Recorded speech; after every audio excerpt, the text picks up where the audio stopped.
bismillahi rahmaani rahim ñu ngi sant yàlla bu baax di julli si yonentam bu tedd bi Muhammad sallallahu alayhi wa sallam di fas yéene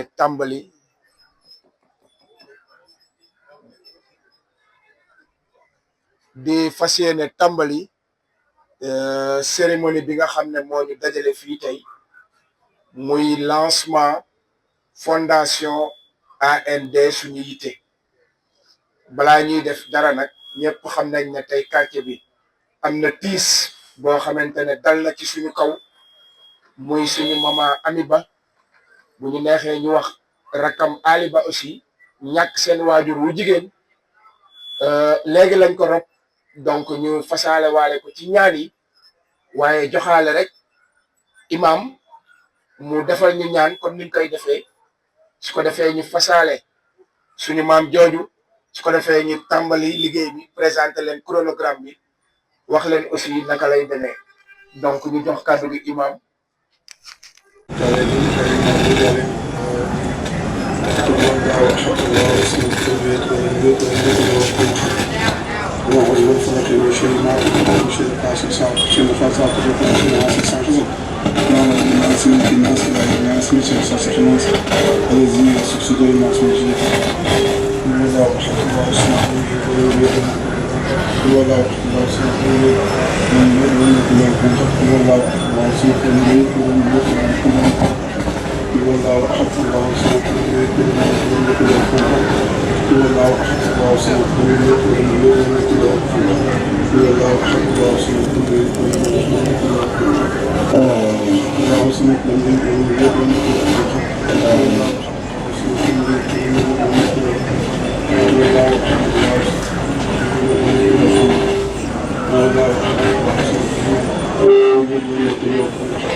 chronogramme bi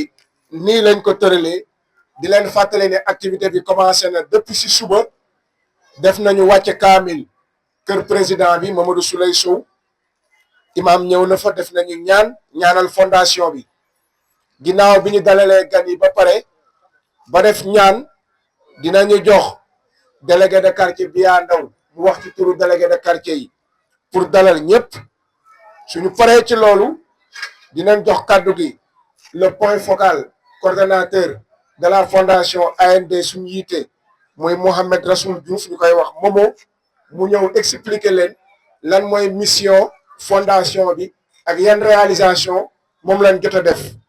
suñu paree ci loolu fondation bi dafay honorer day sargal dafay décorer ñoo xamante ne ràññee nañ leen ci domaine yi ñu nekk fii ci quartier bi suñu paree ci loolu ci moment bu solennel boobu ci la ñuy jox kàddu gi le président de la fondation AND suñu yitte Modou Souley su ko defee mu daal di def discours am ñu daal di tëj par ñaan presse bi jël ko mu waxtaan ak ñoom donc sans plus tarder dañuy introduire rek le délégué de quartier Abdoulaye Biandaw ngeen tànc ko bu baax a baax mu def le mot de bienvenue au nom des délégués de quartier de Fass Mbao. alhamdulillah a'uuzu billahi mina shaytaani rajiim bismillahi rahmaani rahiim gannaaw bi ñu sante yàlla julli ci yonent bi alayhi salaamullah ñu ngi nuyu mbooloo mi fi teew tàmbalee ko ci autorité yi fi teew yëpp en bon rang et qualité di leen dalal jàmm fii ci Fass Mbao di rafetlu bés bi ndax lii bu dee daana am feneen nit mi ngi doog a am Fass Mbao lancement fondation bu dee am na ko fekkee beneen tamit peut-être mu dimbala ñu ci waaye ci li ma fekkee jàpp naa ni bii mooy lancement bu njëkk fondation bu jublu ci taxawu askan wi mën na am ay association yeneen mën na am leneen lu yëngu ci feneen waaye fondation bu jëm ci dimbale wala taxawu askan wi defe naa ñu ngi ciy doog a am di la ci jaajëfal bu baax monsieur l'initiateur monsieur le fondateur di ci jaajëfal sa équipe bi nga àndal yëpp parce que mbir yu mel nii boo ko gisee processus la yeewoo suma teel rek ne nañ ko def peut-être am na ci ay jaar-jaar peut-être am na ñoo ci waxtaana peut-être am na ñoo ci déggoo mais finalité bi mooy lan mooy na ci askan wi jëriñu defe naa loolu moom moo leen tax a def xool fu muy métti ngeen war ci mën a intervenir pour dimbale nit ñi parce que tamit nit ñi sonn nañu dama am envie jàkkaarloog yow mais caméra bi moo tax ndax comme dañ koy filmer jëlal dox bi rek ngeen di dégg wax xam ne wax bi ñuy wax pour encourager leen pour wax ne fi ngeen téye foofu la fi ngeen teg seen loxo seen baaraam foofu la te population bi daf ci war a mën a ànd population bi daf ci war a mën a jàpp ndax lii njëriñ la yàggul dara bi ñu équipé wala bi ñu dimbalee ci équipement poste de santé bi ana lu gën a mën a représenter ndimbal ci gox lu dul fii nit ñi di fajoo donc exemple la ci exemple yu bëri mun na am na yeneen yoo leen di def ci suuf lu nit ñu xam ndax peut-être di ngeen ko seqal rek la di leen ci jaajëfal di ñaanal wala di leen ñaanal yàlla ngeen am les moyens de vos ambitions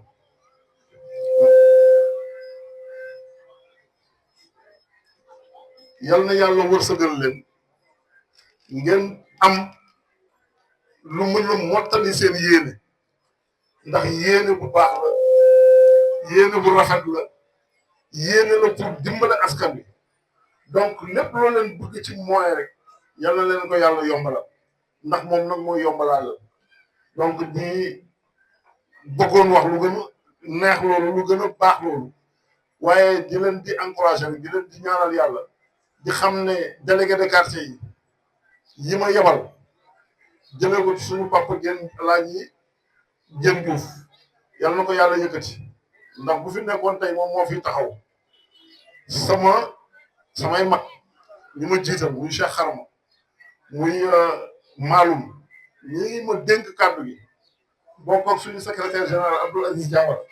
ci seen tur laay waxee pour wane ne lépp loo xam ne lii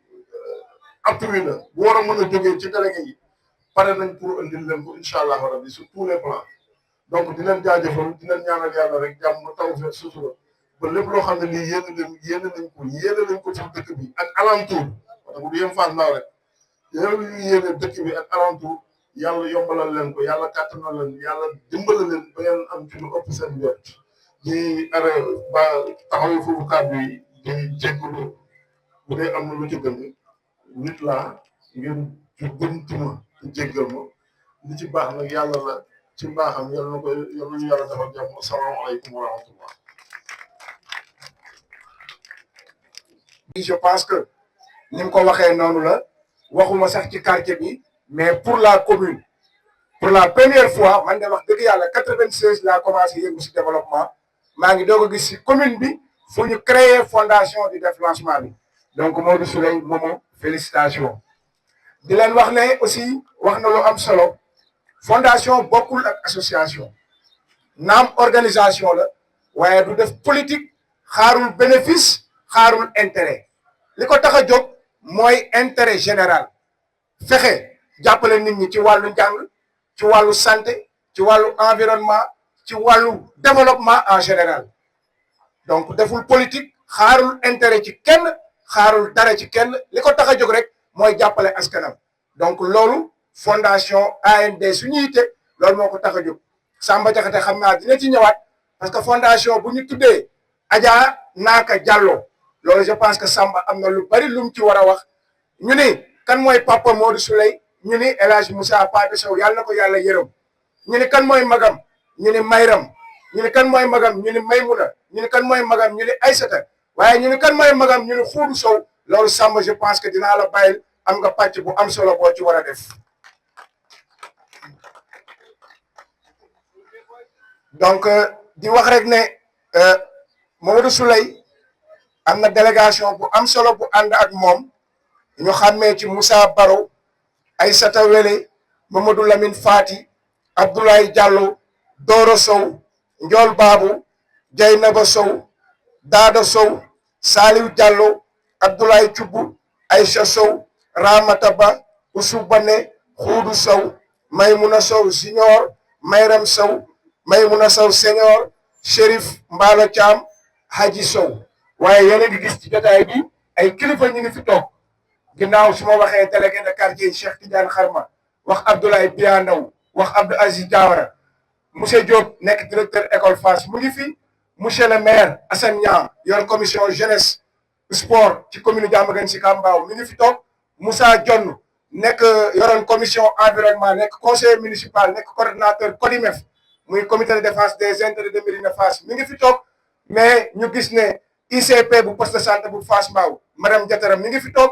am na ñoo xam ne dañ leen di nominer après dinaa gën a ñëw ci ñoom mais di leen wax ne ñoom Pape Diouf ñu ngi fi Sellou Diallo mi ngi fi Pape Diouf c'est le président du conseil de quartier de Fass Mbao 2 Cheikh Diop mu ngi fi toog bokk conseil de quartier Fass Mbao 4 nga gis Sellou Diallo bokk conseil de quartier Fass Mbao 3 suñu grand frère Badara Diong Assane le doyen la mémoire de Fass Mbao Modlo ñoom Habib dañ leen di nominer dinaa ñëwaat ci ñoom Vieux Gueye teewal fi suñu rakk moog Lamine Sarr suñu doom Medoum donc ñëpp dinañ ñëwaat ci ñoom Balla dañ koy décorer moom ak Goumaay dinaa gën a ñëw ci ñoom di wax ne dinañ ñëwaat ci Ablaye Komar fàttewuma la di wax ne aussi ñi fi toog ñëpp ku ci nekk Mbaye Sakho mi ngi nii c'est le président du CGE de l'école cité de l'école Fass Makan représenté fi CADEF mais ngeen gis suñu doom yi suñu jarbaay yi ñoom ñëpp ñu ngi fi teew ku ci nekk rek dinañ ñëwaat ci sa tour incha allah rabbi donc sans plus tarder dañuy introduire le point focal ma bëgg ngeen tàccul ma ko bu baax a baax parce que Modou Souleye mënul woon nekk ci kaw di xool ci suuf dafa nekkoon ci kaw am ku ko nekkal ci suuf di ko defal liggéey bu am solo di ko won naka la ñuy defee di ci ànd ak moom ba yàlla def tey ñuy def lancement bi donc ngeen tàccul ma ko Momo Diouf moom la ñuy jox kàddu bi nekk un jeune très dynamique très engagé ñëpp gis ko ñu muy coordonné aussi avec l'association Fass Mbao d'abord Momo vous avez la parole di ñu wax fondation bi kañ la juddu lan mooy ay mission lan la jot a réaliser ak seen perspective lan la vous avez la parole.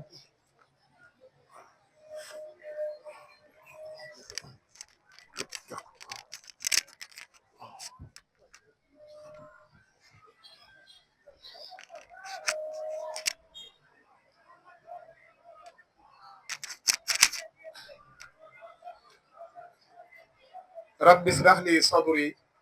wa yassir li amri wahlul uqdatam min lisani yafqahu qawli. Assalamu alaikum wa rahmatullah.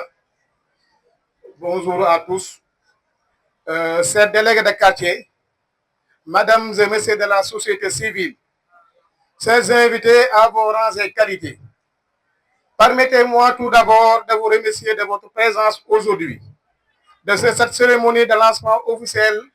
que nous prête gracieusement la communauté une fois de plus. C'est pour nous un grand plaisir de vous retrouver et c'est très chaleureusement que nous accueillons ici à Fass Mbao chacun d'entre vous au nom de notre fondation. Cette soirée est un de ces moments d'échange autour d'objectifs communs et nous nous retrouvons tous. C'est avec une immense émotion et un profond sens des responsabilités que nous tenons devant vous aujourd'hui à l'occasion de ce moment historique, le lancement de notre fondation AND Sunuyité. Ce lancement n'est pas seulement une cérémonie, c'est le début d'un engagement renouvelé, une promesse d'action concrète pour bâtir un avenir plus juste et plus solidaire pour tous. Nous sommes réunis parce que nous partageons une conviction. Le développement social n'est pas un luxe, c'est un droit fondamental et un pilier essentiel de toute société prospère. Cependant, les défis sont immenses. Les vents du changement économique souffrent, mais ils laissent derrière eux des millions de personnes vulnérables, en proie à l'indigence, à l'exclusion et au désespoir. Les inégalités se creusent, les jeunes cherchent désespérément leur place et la pauvreté extrême persiste. Notre fondation se veut réponse à ces défis. Notre fondation se veut une réponse à ces défis. Notre vision est celle d'une société où chaque individu, quelle que soit son origine ou sa situation, a la possibilité de réaliser son plein potentiel. Nous croyons fermement en un développement qui soit inclusif, durable et qui ne laisse personne de côté. En particulier les femmes et les filles dont le rôle est crucial pour le développement de notre cher pays. Pour réussir, nous devons agir ensemble. Ce projet n'est pas le nôtre, il est le nôtre. Il est nécessaire la mobilisation de tous. Gouvernement, secteur privé, société civile, jeunes, femmes, médias et citoyens engagés. Nous devons coordonner nos efforts, planifier conjointement et agir avec efficacité et efficience pour maximiser notre impact. C'est pourquoi nous saluons aujourd'hui la présence de tous. Votre engagement et votre soutien sont notre force motrice. La Fondation AND Sunuyité s'engage à améliorer les conditions de vie de notre communauté en apportant des solutions concrètes dans les domaines suivants: religion, santé, sport, éducation et sociale. Notre mission repose sur 4 valeurs fondamentales: impact, transparence, solidarité et performance. Notre fondation s'engage à être un catalyseur de changement. Nous travaillons du bas vers le haut en planifiant avec les communautés elles-mêmes pour des solutions qui répondent à leurs besoins réels. L'aventure commence aujourd'hui et sera parsemée d'embûches, mais notre détermination est inébranlable. Ensemble, main dans la main, nous allons construire un avenir où la solidarité n'est pas un mot, mais une réalité vécue au quotidien. Un avenir digne et plein d'espoir pour tous. Nous vous remercions du fond du cœur. Qu'Allah bénisse nos efforts et notre nation. Bonsoir. ci lépp loo xam ne ni développement social. donc wax naa ko léegi sama kaddu ñun la fondation aspect bi njëkk gi ñu muy gën a introduire li muy gën a intervenir bokk na ci santé bokk na ci éducation bokk na ci développement social bokk na ci économique bokk na ci environnement tamit bokk na ci sport. donc yàlla dafa def ginnaaw bi fondation bi ñëwee ba léegi nii liñ fi jot a def ci wàllu parcours ci wàllu réalisation def naa ne xaw na bari fondation bi mu fi mu nekkee ba léegi matul 4 mois wala 5 mois lay yem mais yàlla def na bi ñëwee ba léegi yàlla def na am na ay expression de besoin yoo xam ne ni soumettre nañ ko ci fondation bi mais ginnaaw kattanu yàlla parce que yàlla kese moo mën lépp jéem nañ def suñu ay effort ba réaliser loolu noonu lu jëm ci lan mooy li njëkk def mooy kit yi nga xam ne ni joxe woon nañ ko ci année scolaire yi di école de IBI fondation bi distribué na lu tolloog 76 kits scolaires dajee ko ñi nga xam ne ni tey seen famille yi seen doole jotul seen digg ginnaaw ñu distribué ko jox ko xale yi pour c'est au moins ñu mën a bokk ko xale yi nga xam ne ni peut-être ñoom xam nañ tane mu nekk ay sac ay cahier ay bic ay tableau ay craie ay stylo ay lépp loo xam ne ni def nañ ko te ñëpp gis nañ ko lu mel ne aussi tamit ci wàllu sport la fondation a contribué moment bi ñu defee bu ñu nekkee ci nawetaan muy ASC Fass le président Moussouley avec la fondation contribué nañu man ci xaalis boo xam ne jox nañ ko tamit aussi ASC mu nekk loo xam ne nii aspect sport la donc pour dire que la fondation bàyyiwul benn aspect mu res yàgg na ko di def mais yàlla dafa def fondation da lay dimbali nga mën a sécuriser lépp loo xam ne da nga koy def lépp day nekk ci wàllu transparence nekk ci wàllu performance ci loolu nag li ñu mujjee def naa ne mu nekk ay matériels yi nga xam ne nii tey CDS bi le secrétaire général nekk Cheikh Tidiane Kharma ànd si tamit aussi sage-femme bi madame Diatara donc def benn expression de besoin jox ko le président de la fondation ñu def ko parce que indi leen matériels yi nga xam ne nii soxla lañ ko ci poste santé bi donc bu nekk ay mbir yoo xam ne wax dëgg yàlla fondation mu ngi jéem a def ay effort yàlla dafa def nag incha allahu rabbi suñu perspective pour l'avenir pour les années pour les mois à venir donc bokk na ci jéem a jàppale sport bi parce que ñëpp xam nañ ne Fass Mbao dëkk sport la te bu ne sport da ngay bàyyi xel suñu papa Mbaye Gueye yàlla na ko yàlla yërëm jàppale xale yi nga xam ne ay lutteurs lañ nekk ci dëkk bi ñu jàppale leen financièrement bu ñu amee combat yi ñu taxaw ci fondation bi di leen jàppale bu baax a baax comme ni muy jàppale ASC bi lépp loo xam ne ni dem aussi éducation la ñaax xale yi parce que éducation mooy loo xam ne nii kenn mënu ko échappé parce que avenir u dëkk éducation la tamit dinañ jéem a def le tout ñëw école Fass jéem a def le tout pour jéem a contribuer ci école Fass xool manquement yi nga xam ne ni école Fass am na ko ñu jéem a fondation bi ñëw def si ay loxoom incha allahu rabbi parce que am na inspection yu besoin yoo xam ne war nañ ko waxtaan ak directeur lu mel ne photocopie lu mel ne imprimante ak jéem a xool ni ñuy def ba am benn salle d'informatique pour xale yi au moins ñu mën di mën a xam nouvelle technologie bi mun ko utiliser tamit ci wàllu tamit li mel ne développement environnement aussi dañ mën nañ di def chaque mois wala au moins benn dimanche si mois bi jéem a xool lieu de culte yi nga xam ne ñoo ngi Fass Mbao ñu leen di nettoyer am benn équipe boo xam ne ànd ak ñoom di nettoyer lépp loo xam ne ni édifice public la nit ñi dañ fay dajee lu mel ne marché lu mel ne place publique lu mel ne jumaa yi ak jàkk yi donc loolu am na solo fàtte naa tamit wax benn affaire mooy contribution bi nga xam ne ni fondation def na ko ci jàkk yi parce que récemment joxe nañ jàkk tamit joxe nañ ay contribution ci grande mosquée bi nekk Fass ak 3 jàkk yi nga xam ne ñu ngi Fass mu nekk lépp rek ci vision bi nga xam ne nii fondation am na ko mu nekk loo xam ne ni incha allahu rabbi dinañ am lu bëri loo xam ne ni peut-être temps bi duñ ko may moment bi mais am na lu bëri loo xam ne ni incha allah dëgmal nañ ko ci dëkk bi te li may wax rek mooy fondation bi yemul Fass Mbao fondation c'est une fondation internationale nationale voire internationale parce que dañuy ñaan yàlla am ay partenaires au niveau national am ay partenaires au niveau international moo tax tey lii day baax souvent bi ñu def discours ñu prononcer un discours en français te incha allah président dina ñëw fii def un discours en anglais pour wax ak ñi nga xam ne ñoom la war a waxal ci àdduna bi yëpp di leen jaajëfal di leen nuyu di leen jaajëfal merci beaucoup.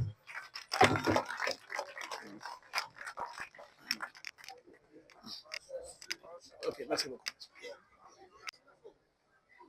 suñu amee lu baax nga bokk ci ñu ñuy xalaat loolu sant yàlla la mais bii bokk na ci ma gën a bett wax dëgg yàlla jot naa yeneen nag mais bii rëy na trop ci man motivation bi ndax wax dëgg yàlla xaaroon naa leneen lu dul lii. kon daal bett na la. wallaay rëy na trop te lu la bett mën nga. rëy na trop bi daal. te fondation bi daf ci boole enveloppe. wallaay macha allah. coordinateur merci beaucoup. jërëjëf merci Abdou. waa kan la ñuy woo kan moo ci topp. kooku suñu seex la. kontaan mën naa wax moom ma tuuti sax. waaye macha allah nañ ak moom. muy koo xam ne aussi. lii rëy na de ak macha bu ñu ko gën a xàmmee bu ñuy def. mooy tool bi saa bu amee ndox. même tundum lañ koy gis. ak lu mu métti métti. laajul kenn machine. laajul kenn carburant. laajul kenn dara. ay propre moyen lay jël sax. di ko ci def. waaye mu yàgg a sonal quartier bi parce que su ma nee football na ci ASC bi. déjà loolu am na mérite loolu xale yëpp fekke nañ ko. may woo suñu frère Abdou Diop ngeen tàccul ma ko bu baax a baax a baax.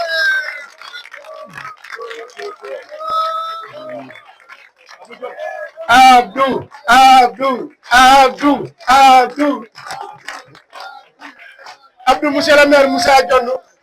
monsieur le maire waaw ñu dalal rek suñu jarbaat Margo Dia moom la ñuy dalal suñu jarbaat honorable Margo Dia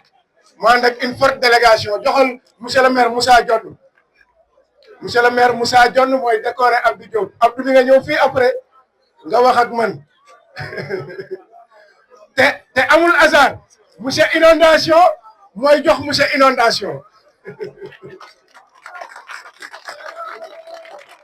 Moussa Dione kii depuis que ñu installé mairie bi wax dëgg yàlla mu def liggéey Diamaguène Sicap Mbao bu am solo ci wàllu inondation yoroon environnement bëgg ko ci xol bi Abdou aussi tey activité am phare biñ koy waxal inondation la Abdou kaay nii nga sànni benn kàddu ñu lay félicité aussi ci suñu doom ji bébé Laurent nekk un champion wax dëgg yàlla ñëpp gis lu muy def te fondation bi dina ko boole ci ay perspective am Abdou yëgal ni nga sànni ci rek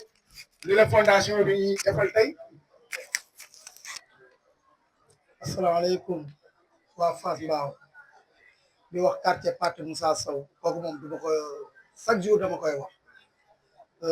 xëy na mënu may wax mais xëy na tey naa dëgëral sa bopp wax tuuti lépp lu ma mën Fass ni ba sama métier ma koy liggéey pa quartier Pathé Moussa Sow pa Moussa Sow c'est l'émotion. Merci Abdou merci. wax na dëgg man fekke naa lu bare ak suñu papa Moussa Pathé Sow may mun na seede may rem mun na seede Aïssata mun na seede boobu xuuru mi xale la mooy suñu ay xale la moom Abdou moo doon ànd ak paa bi ñuy dem di taal ay lamb ci quartier bi man loolu fekke naa ko boobu maa ngi ñëw def foofu sama base di liggéeyal plan ñoom may mun a ñu ngi nii ñoom may rem ñu ngi nii merci Abdou. donc ñu ngi woo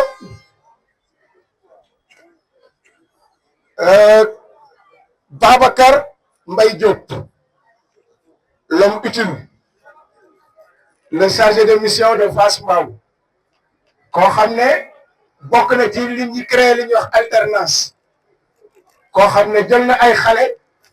encadré leen créé leen ba barki dem rek association bi mu yore ADT ànd ci ak ñoom Sellu ñoom Pape Diop ñoom Pape Diouf bokk nañ ci ñi ñu war a décorer le 17.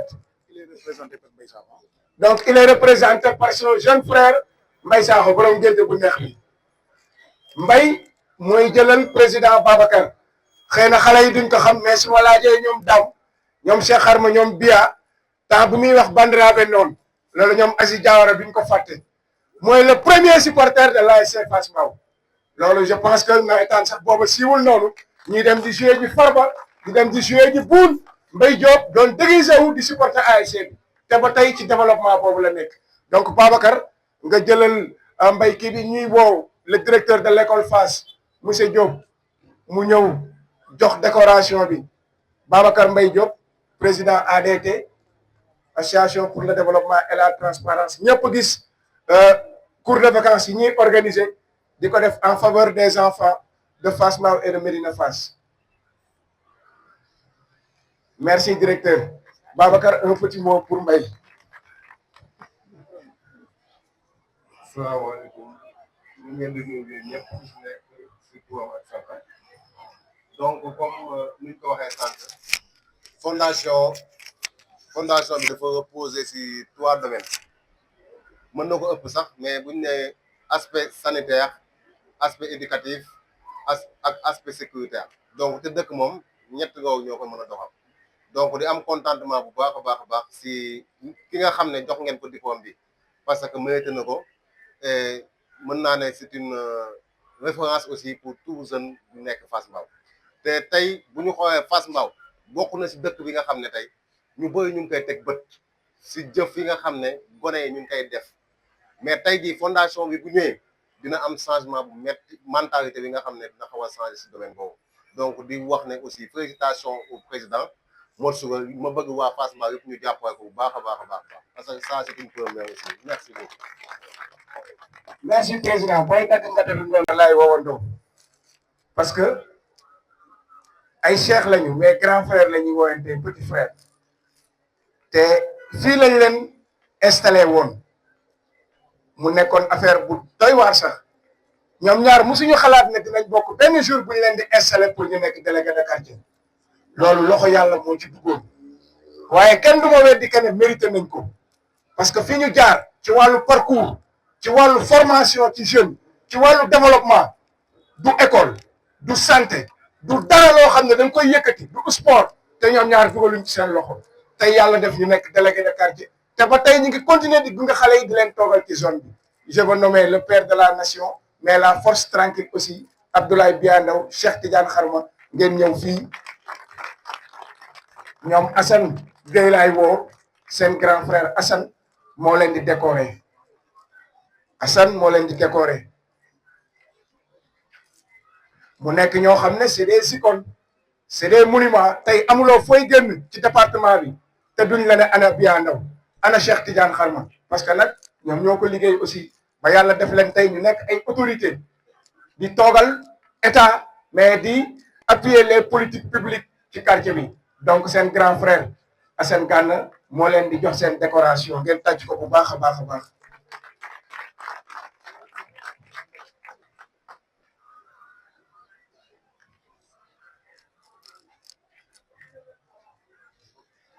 waaw fondation def na lu rëy mënoon na yem ci diplôme yi rek waaye mu ni kaay leen fii duma leen bàyyi kaay leen fii ku nekk dina ci sànni njool looy wax ci grand yi njool nee na ay ndaanaan lañu waaw nee nañ gis nga chaque jour dañuy jàngale man jàngaat naa nee nañ seen discours Assane lañ ko jox la mémoire vivante de Fass Mbao Assane kaay nii xol bi fees na mais kaay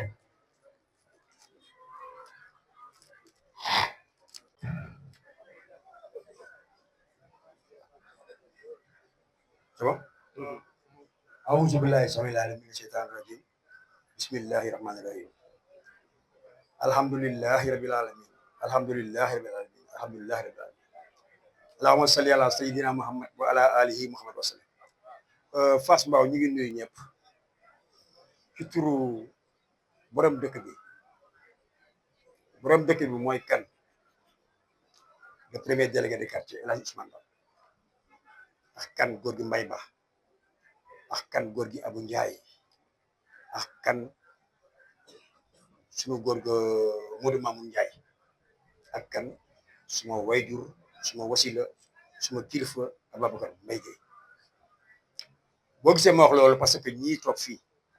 ñaar ñii taxaw fii ñoom lañ fi nekkal ñoom la ñuy mottali seen liggéey ñu leen di ñaanal nag lépp luñ mëbat rek yàlla na ko yàlla mottali ci barke Rasulullah Fass Mbao nag amee nañ leen jukkal trop ndax dañu dugg ci lépp beneen wax na ko sànq lépp li am dëkk bi rek dugg nañ ci bu baaxee Cheikh Kharma Biya yéen la bu bonee Cheikh Kharma Biya yéen kon nag fexe leen bu baax allahumma salli ala sayyidina Muhammad. un message très fort su baaxee yéen la su bonee yéen la. Cheikh Diop mooy jox monsieur le maire Balla Gningue sa décoration koo xam ne tey foo taxaw ci adduna bi soo waxee Balla Gningue ñu ne la xam naa ko surtout soo tuddee PDS nag léegi xam naa ne mu ngi si beneen parti mais PDS mënul jóg ci xol bi donc félicitations monsieur le maire ñu ñaan ko après mu ñëw sànni ci kaddu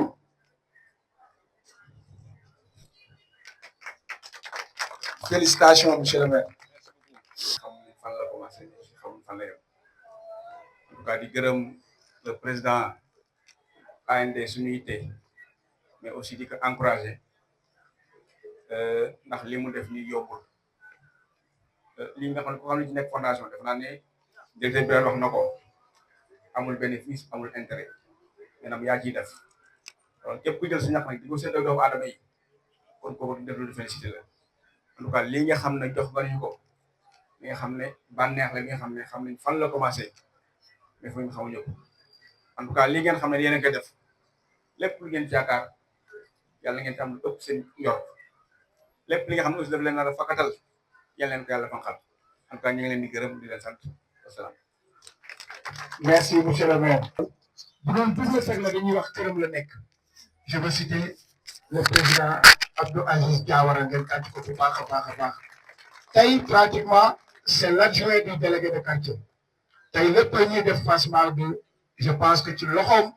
la ko délégué gën Diouf teg te mi ngi koy doxal bu baax a baax a baax moom dañuy woo Pape Diouf mu ñëw jox ko décoration monsieur le maire Pape Diouf. ngeen tàcc ko bu baax a baax a baax. kii bokk na aussi ci université yi ñuy wax dañuy wax franchement université mondiale la waaye kii ñu ngi formé aussi bëri na trop man mii bokk naa ci ñoom donc Assis ñu ngi lay félicité ñu ngi lay encouragé. merci beaucoup merci Pape le président du conseil de quartier de Fassmar yow yaa jox sa adjoint délégué Abdou Aziz un mot. merci directeur donc maa ngi remercier ñëpp di remercier en premier lieu waa AND donc lii reconnaissance la donc ça me va droit au cœur donc di leen sant di leen gërëm parce que aussi si quartier bi la gi nekk donc ñoom comme gis nañu que ni ñu ngi si yëngatu te amuñu leen dul quartier bi donc moo ñu ñor daal donc leen sant di leen gërëm te vraiment lii aussi baax na reconnaissance aussi baax na da tax nit ki aussi dina sawar donc dina xam aussi fi muy teg tànkam donc di ñaan rek yàlla ñoom li ñu sumb yal na ko yàlla mottali yàlla na yàlla jàppale parce que lépp lu ñuy def aussi pour quartier bi la donc côté religieux côté santé yëpp ñu ngi si donc ñu ngi koy gis donc amuñu lu ñu leen jàppale rek di leen sant di leen gërëm merci beaucoup. merci beaucoup ñu jox ko sa décoration. ak sama boy bi. ak sa boy bi waaw. Mbaye. ak mu ñëwaat ñëwaat. Koka Ndiol. ñëpp ñëw leen. Lora. il mérite des honneurs. il mérite des hommages. voilà un jeune qui a beaucoup fait pour le quartier. xëy na rakam sax tey ci tànkam la xool damay dégg monsieur le maire Papa Gueye di wax naan man ci xuuru laa xool moo tax may def li may def xuuru félicitations tous les quartiers vous remercie. merci d'avoir pensé à décorer xuuru.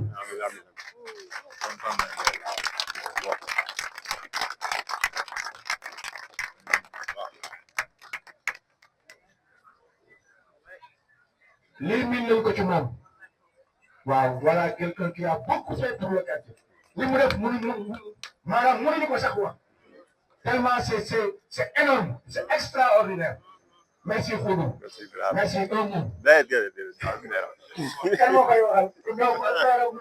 quartier. inondation xaarul kenn.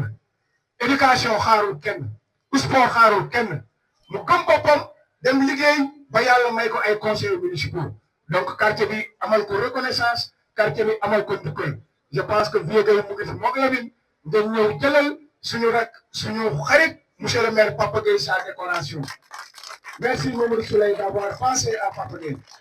quelqu'un qui a aussi beaucoup fait pour le quartier. day wax sax ne moom si xuudu la jàngee li muy def loolu dëgg naa ba taay mu wax ko. ngeen tàccuwaat leen bu baax a baax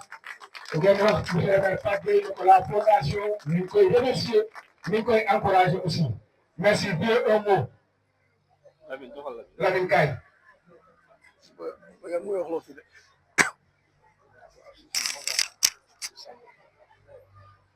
waaw salaamaaleykum di nuyu ñëpp ñu fi toog di nuyu kilifa yi di remercier vraiment choix bi ñu def ci Papa Gueye mais je crois que mérité na ko di encourager vraiment fondation bi mais également di wax pour bi ñu tuddee fi fondation bi wuyu na ko muy madame Fatou Ndiaye Dina je crois que pour avoir travaillé avec lui avec elle liggéey nag moom ci quartier bi ci wàllu développement ci wàllu encadrement day fan yàlla na yàlla yëkkati bopp ba mu ñëwaat je crois que madame Naka Diallo kuy wax fii femme de développement boole ko ci kon moom je crois que tur bi wuyu la bopp ñu ngi nuyu ñëpp di sant ñëpp merci beaucoup. merci coordonnateur merci Dieu. bàjjenu gox du poste de santé de Fass Mbao Adja Goumaye Fall en tout cas man damay tase ak moom centre de santé damay tase ak moom poste de santé muy def liggéey bu am solo su ko neexoon mu ni man maa ngi jël âge naa dem toog Goumaye ñëwal madame Tatara sa xarit maam leena moo lay décoré ngeen tàcc ko bu baax a baax kii suñu mag la moom moo ñu yar moom xam na bu baax li ñuy wax donc ngeen tàcc ko bu baax a baax madame Tatara aussi c'est l'occasion ñu féliciter ko devant tout le monde ñëpp gis nañ poste de santé bi liggéey bu am solo bi mu fay def. merci beaucoup. comme ni ko ñëpp waxee rek vraiment lii moom da lay gën a encouragé nga gën a bokk ci di participer ci dëkk bi di ci def ci li ñu soxla yëpp di nuyu di gërëm daal xam nga mënu ma wax parce que c'est l'émotion di gërëm mon frère di gërëm mon frère aussi moom c'est leen di leen nuyu bu baax su ma lewee damay ji merci beaucoup. ko bu baax a baax Birane Anta Seye nag Selli Diallo di xaritam c'est pas amul hasard ah sànq ba léegi yaa ngi naan amul hasard ndax yaakaar naa ni yéen ñaar ci école la woon kon nag moom mooy ñëw vraiment jox la li nga xamante ni moom mooy sa diplôme de reconnaissance. merci Mo Souley merci à la fondation AND vraiment jërëjëf. seen choix rafet na je crois que ñëpp képp koo xamante ni décoré nañ la sa décoration c'est bien mérité. donc Selli Diallo moo koy jox Birane Anta Seye noonu je crois que Ifra ak Gallo ñi ngi immortaliser image bi Birane lii nag du chance mérite la Habib Mbengue sànq dafa ne du mérite chance la mais moom it mérite la Habib li ñu xam ci yow yëpp buñ ko bëggoon wax fii tamit duñ fi jógee Birane je crois que yow it da nga war a def sa impression. benn impression yow laa ko déggee. merci beaucoup merci Mamadou donc je pense que ñi ngi nekkoon ci moment bu solennel moo nekkoon ñu ne doon décorer te wax dëgg yàlla wax naa ko il faut ñu am habitude di rendre hommage nit ñi ci seen dund benn dina leen gën a motiver par rapport à leur mission mais dina leen gën a motiver par rapport à leur engagement kon dañuy daal di jox Samba Diakhaté rek mu ñëw introduire le coordonnateur ngeen tàccu Samba bu baax a baax a baax a baax a baax. ñu ngi nuyu ñëpp di siyaar ñëpp di am contentement taxaw fii tey fan yëpp sax dama xaw a tawat gëj naa wax fi ma joxee ay kàddu rek fan yi ma fëllox ko waaye lii dafa jar a wax li jar a wax mooy que ni ko kilifa yi waxee sànq rek fondation ñu ngi koy doog a dégg fii ci dëkk bi Fass Mbao ak commune bi li ko wër te nag yaakaar naa bu ñu xamul njëriñu fondation fii day fees dell. na fondation bu xasee ba départ image yi dem moom mu dugal ko ak fa mu nekk réew fa mu nekk réew bu ne ak fa ca nekk ak foo munte nekk dëkk bi dina gën a yokk ci biir ak ci biti na fondation day dem waaye ci biir loolu nag ki organiser yëf yi muy ki nga xamante ni muy Modou Souley Sow nee naa ko dafa wàcc ndax boo nu juddoo am ay waajur yu baax tubaarikàlla macha allah nii rek nga mën a def sama yaay Goumaye Fall dégg ngeen ni mu wax léegi. ci suñu baay bu baax bi El Hadj Moussa Pathé Sow ak suñu yaay ji nga xamante ne moom la ñu tuddee fondation bi kon donc fondation bi am na baatin ba pare li gën a yokk baatin bi nag mooy sa mag ju góor googu nga jël toog foofu teg ko foofu muy Xudu Sow ku ma tàccul Xudu yàlla nga fekkee déwén fii ñu ci bëri tey ba ci man nii su ma ñëwoon jotaay bii ma toog ma ñëw fekk ma fi Xudu mu toog ma ñëw fekk ma fi may saw mu toog ak say mbokk damay rocceeku ndànk dama naan Modou Souley ay photo la yut bu ñu bee da koy yóbbaale waaye li ngay def tey tubaarikàlla macha allah jël sa mag ji toog nga xamante ne nii lu waay def Fass Mbao rek desit la Xudu Sow def na lépp ñi ko fekkee jamonoom fekkee li mu def na lépp ñii ñi ngi liggéey boobu ba léegi moom moo tax ñuy liggéey ñii mu fay leen école football ñii mu fay leen salle musculation ñii mu jox leen ñu dem jàngi ji loo xalaat lu nekk rek xuur war na koo def ci dëkk bi lu baax li nga def ci dëkk bi nag moo tax yàlla dala koy fay ba illaa yow mi din xuudu saw yàlla dala koy fay de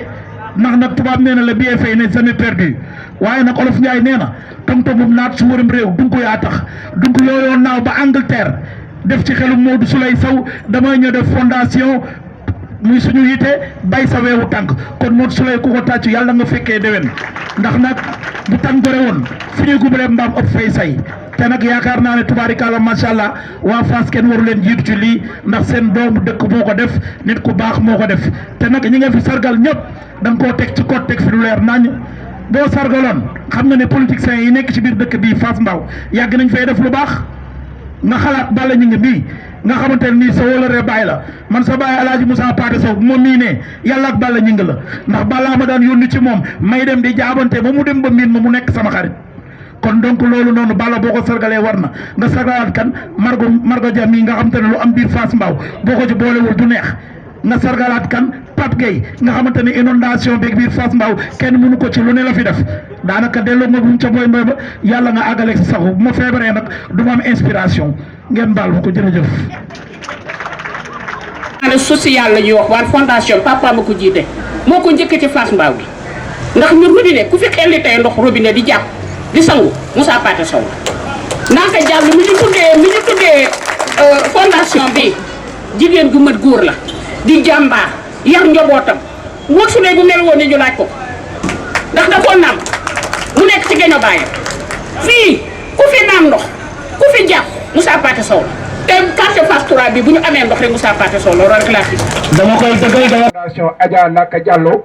Mamadou Souley Sow ngeen tàcc ko bu baax a baax a baax li ñëpp wax mooy dëgg soo fi defee lu kenn deful dinañ la def ni ñu deful kenn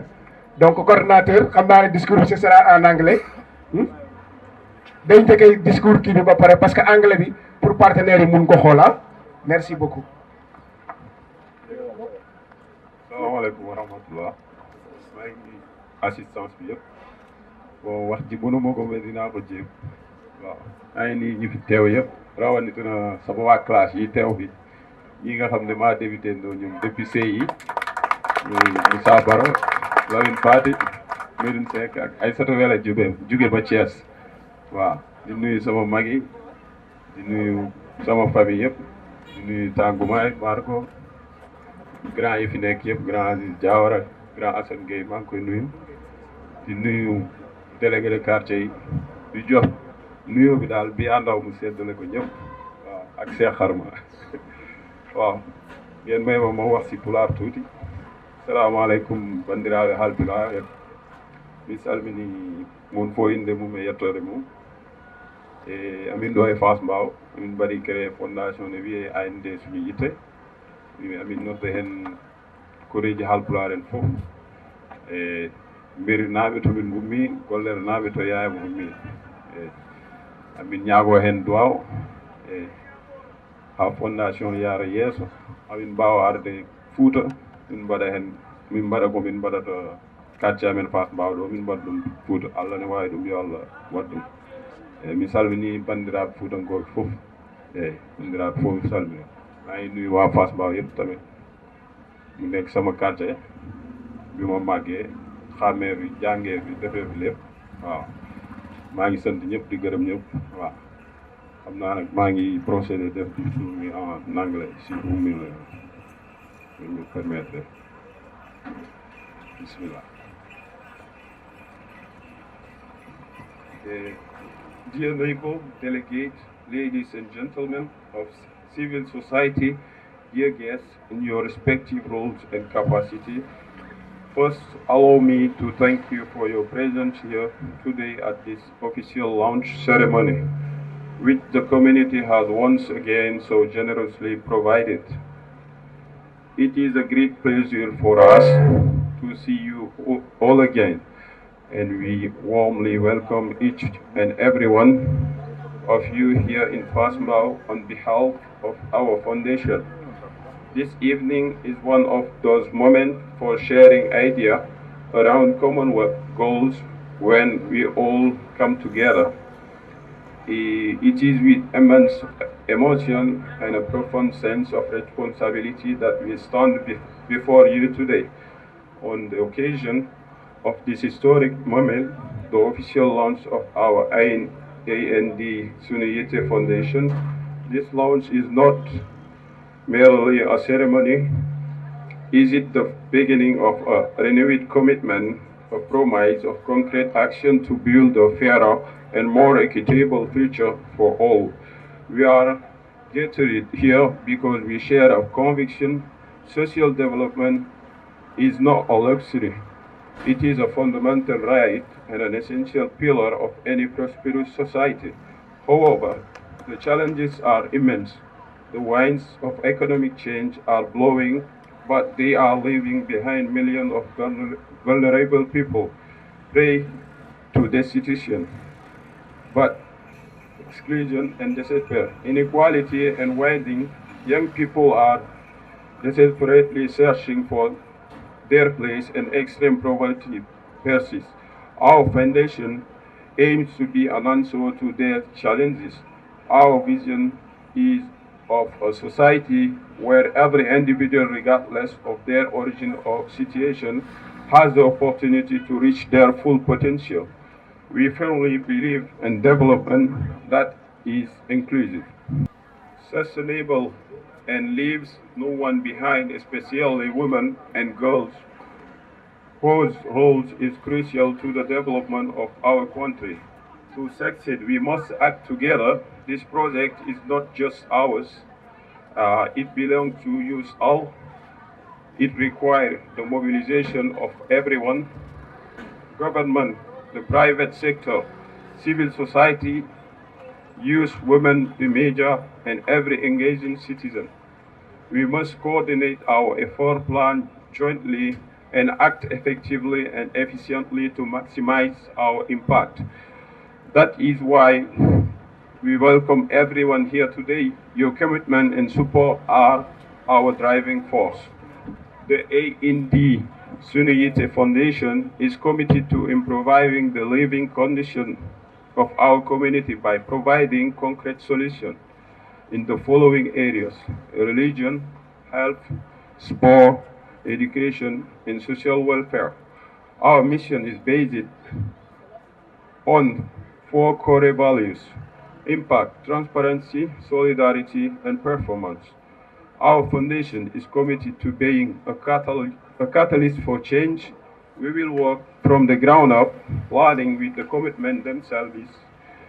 to develop solutions that meet their real needs. The adventure begins today. It will be fraught with challenges,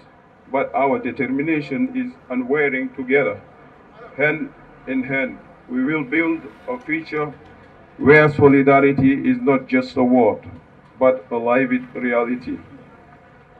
A dignified and hopeful future for all. We thank you from the bottom of our hearts. May God bless our effort and our nation. Good evening to everybody. Thank you. Thank you, Mr. Sow. Le discours est très clair et très pertinent. Et c'est très important pour les autres qui peuvent suivre le discours. Merci beaucoup. Donc, dañuy ñaan ñu décorer ñu ñëw ak le coordonnateur Marbakay Goumaay Balla ñëw leen Koumba Fall ñu ngi lay nuyu bu baax Badiane Mama ñu ngi leen di nuyu bu baax gis naa suñu frère Ibra mu ngi nii toog Pape Sané Sangone Mon Ndiaye. Merci pour l'organisation. Merci grand dame ñu ngi nuyu ñëpp waa Kadef gis nañu leen fi bu baax a baax merci Makan. waaw dafa am lu ñu fàtte woon wax ci discours bi mooy li jëm ci fondation bi dafa am ay membres yi nga xam ne nii moom la composé te membres yi day jaar aussi ñuy wax seen tur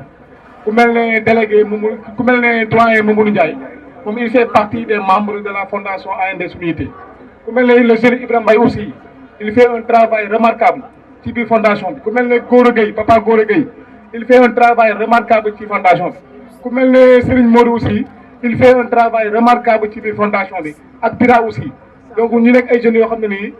ak Petit Niang aussi ñu nekk ay jeunes yoo xam ne nii vraiment jeunes yu infatigable lañ ci lépp loo xam ne day nekk ci développement social grand Mamadou Ndiaye ñoo ngi lay jaajëfal bu baax a baax liggéey ba am na solo sa taxawaay am na solo ci quartier bi te ñoo ngi lay jaajëfal merci. Merci beaucoup. Donc on va procéder à la photo de famille su ko defee donc ñu jël photo de famille bi su ko defee suñu paree rek ñu joxaat imam. En tout cas la fondation vous remercie. ñu ngi sant yàlla bu baax nit am na yéene tàmbali te du eggali ñun yéene nañu def nañu eggali nañu. Kara ñu ngi lay nuyu Amadou yéen ñëpp fàttewuñu kenn Maodo nee na vraiment xaritam yëpp fàttewul kenn soxna yéen